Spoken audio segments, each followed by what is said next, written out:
L'Irak est en plein chaos. L'Iran a l'arme nucléaire. Israël est démoralisé et les États-Unis sont profondément divisés.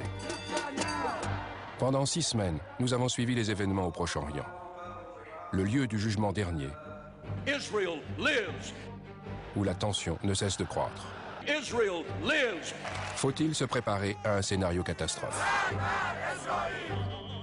Nous allons aujourd'hui briser un tabou et mettre en lumière la dynamique du puissant lobby pro-israélien aux États-Unis.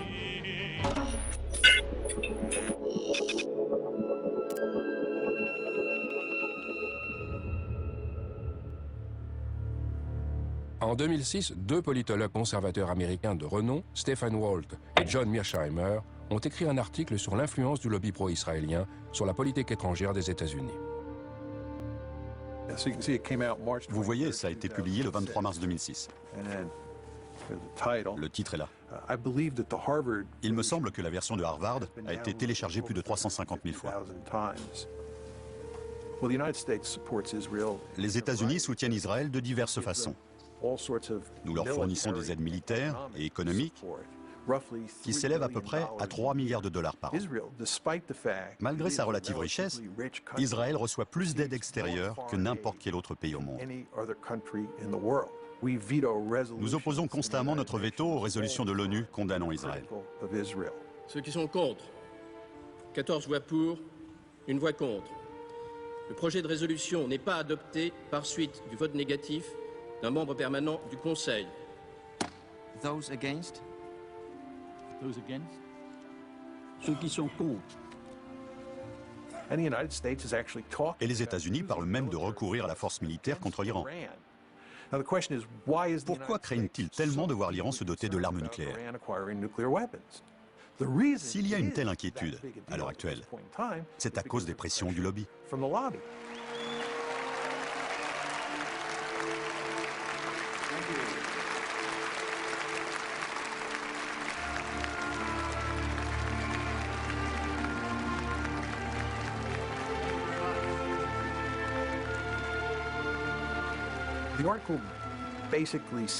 L'article dit en substance qu'il existe aux États-Unis un groupe d'intérêts puissants qui se donne beaucoup de peine pour infléchir la politique étrangère américaine de façon à ce qu'elle soit favorable à Israël.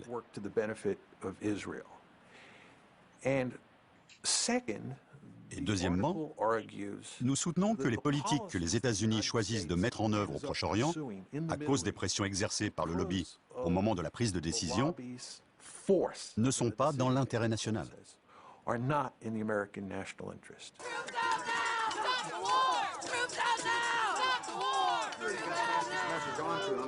A free, prosperous, and secure Israel is in this nation's national interests.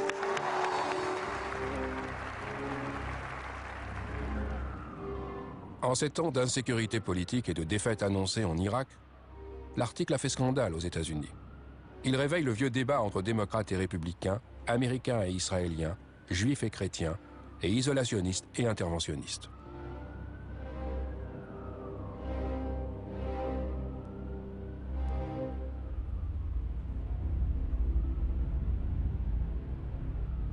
Cet essai ne repose sur rien. Conseiller du Pentagone jusqu'en 2004, le néoconservateur Richard Perle a été l'un des promoteurs de la guerre en Irak et est un fervent partisan de la politique étrangère pro-Israël. L'idée qu'il y a des gens à Jérusalem qui tirent les ficelles de nos institutions et que ces institutions sont en quelque sorte contraires aux intérêts de l'Amérique et préfèrent œuvrer pour Israël, cette idée ne repose sur rien. Je suis très surpris qu'ils n'aient pas essayé de protéger leur réputation en faisant des recherches vraiment rigoureuses et solides qu'ils puissent défendre. D'ailleurs, ils ont été démolis par Alan Dershowitz. Il ne reste plus rien après le... Mais pourquoi ont-ils... Je ne sais pas pourquoi ils ont fait ça. Je ne sais pas. Il y a des choses dans cet article qui m'ont vraiment fait grimacer. Il n'est pas représentatif de la valeur universitaire de Mearsheimer et Walt. Lawrence Wilkerson est un vétéran du Vietnam. Son père était pilote pendant la Deuxième Guerre mondiale et son fils est dans l'Air Force. Il a été le directeur de cabinet de Colin Powell de 2000 à 2005. Mais il éclaire plusieurs choses d'un jour nouveau. Et la plus importante, c'est qu'on ne débat pas de ce sujet en Amérique. On ne peut pas parler de ça. C'est ce qui ressort. Ensuite, il y a la remise en cause post-guerre froide de la valeur stratégique d'Israël pour l'Amérique.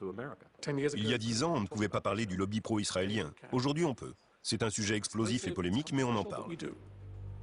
Tony Judd est né en Angleterre juste après la Deuxième Guerre mondiale de parents juifs ashkénazes. Dans les années 60, il a travaillé dans un kibbutz et pour Tsahal. D'après lui, l'État d'Israël est en train de perdre toute crédibilité. J'ai écrit un article pour le New York Times à l'époque de la publication de l'essai Mearsheimer-Walt, un contre-édito. C'était une commande. Et j'ai dit à la rédaction, vous auriez dû citer Mearsheimer-Walt. Ils n'en avaient pas parlé. Ils l'ont admis, ce qui était déjà un changement.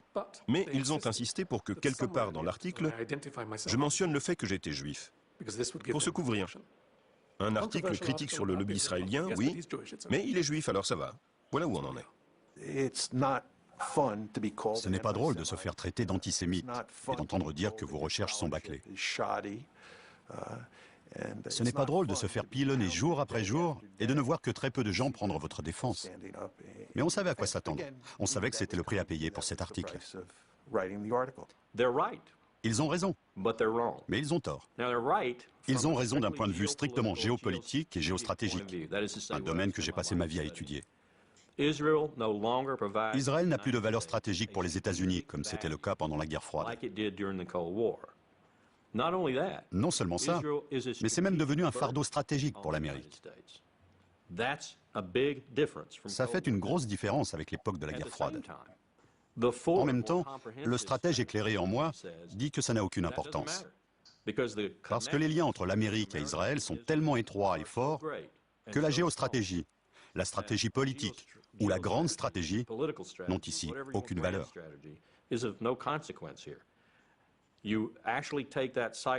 Quand on élève cette composante psychologique au niveau de la stratégie, on voit que l'Amérique ne pourrait pas s'en aller, même si elle le voulait.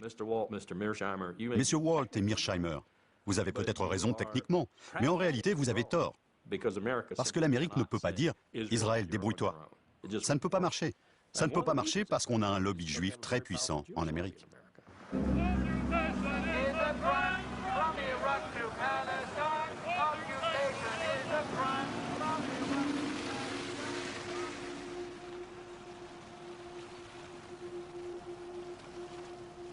Pour Walt et Mearsheimer, le lobby pro-israélien se compose des organisations juives et du groupe de pression politique EIPAC, mais aussi des millions de chrétiens évangéliques. Tous ont à cœur de défendre les intérêts d'Israël et de faire taire les critiques. There's a new day in America between Christians and Jews.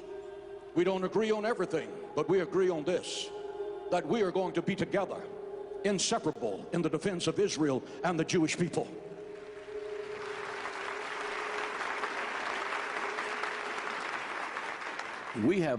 Notre infrastructure compte plusieurs millions de personnes. On a plus de 22 000 leaders spirituels, dont certains ont entre 1 million et 1,5 million de noms dans leur fichier d'adresse. Les plus grands télévangélistes d'Amérique soutiennent notre action, parce que tous les évangéliques obéissent à la Bible. Et la Bible nous enjoint clairement de soutenir l'État d'Israël. Pour John Hagee, il est du devoir des chrétiens de soutenir Israël. De la même façon, il considère l'Iran et les autres États islamiques hostiles à l'État hébreu comme l'antéchrist. Après la dernière guerre au Liban en 2006, sa congrégation a réuni 8 millions de dollars pour venir en aide aux Israéliens.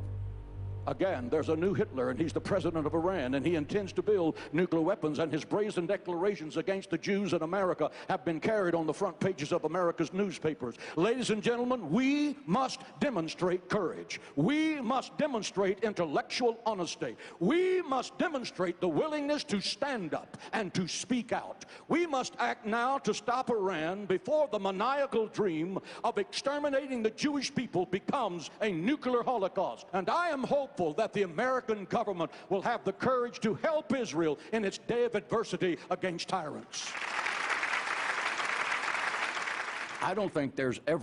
Je ne crois pas qu'on puisse jamais avoir assez de soutien.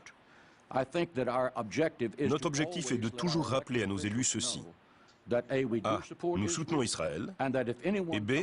Si l'un d'eux s'oppose intentionnellement à Israël, nous ferons tout ce qui est en notre pouvoir pour qu'il ne soit pas réélu.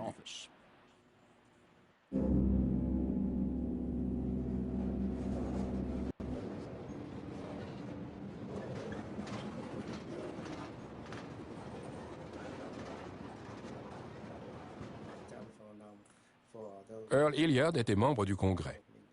Dans les années 90, il a voulu se rapprocher de la Libye, un pays avec lequel les États-Unis n'avaient alors aucune relation diplomatique.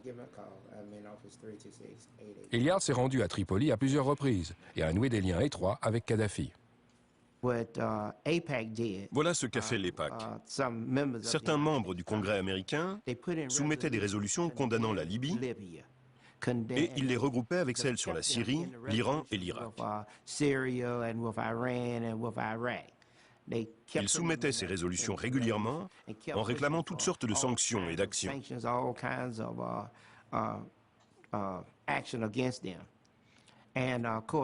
Bien sûr, je votais contre à chaque fois, et d'autres ont commencé à faire de même. J'ai découvert par la suite que ce qui les avait vraiment énervés, c'est que des parlementaires sont venus me voir en demandant ce qui se passait. Et j'ai dit, on négocie. Et après? Plusieurs personnes m'ont appelé parce qu'elles avaient vu et entendu des choses sur CNN. Elles m'ont dit, regarde CNN.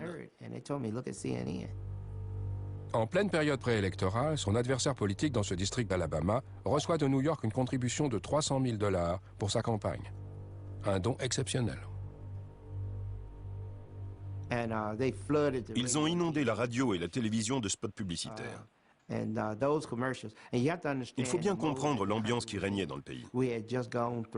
C'était juste après le 11 septembre, et la plupart des Américains ne distinguaient pas Saddam Hussein de Kadhafi ou Kadhafi de Ben Laden. Ils ne faisaient pas la différence. Pour eux, c'était du pareil au même.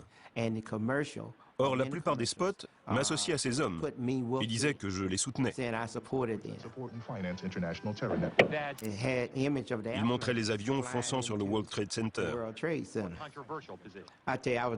On continuait à faire régulièrement des sondages. Et je peux vous dire que ma cote a rapidement chuté. Il faut avouer que ça a été bien organisé et rondement mené. Après coup, je me suis dit, bon sang, ils avaient tout prévu. J'ai perdu l'élection. Exactement Après comment? coup, je me suis dit, bon sang, ils avaient tout prévu. J'ai perdu l'élection.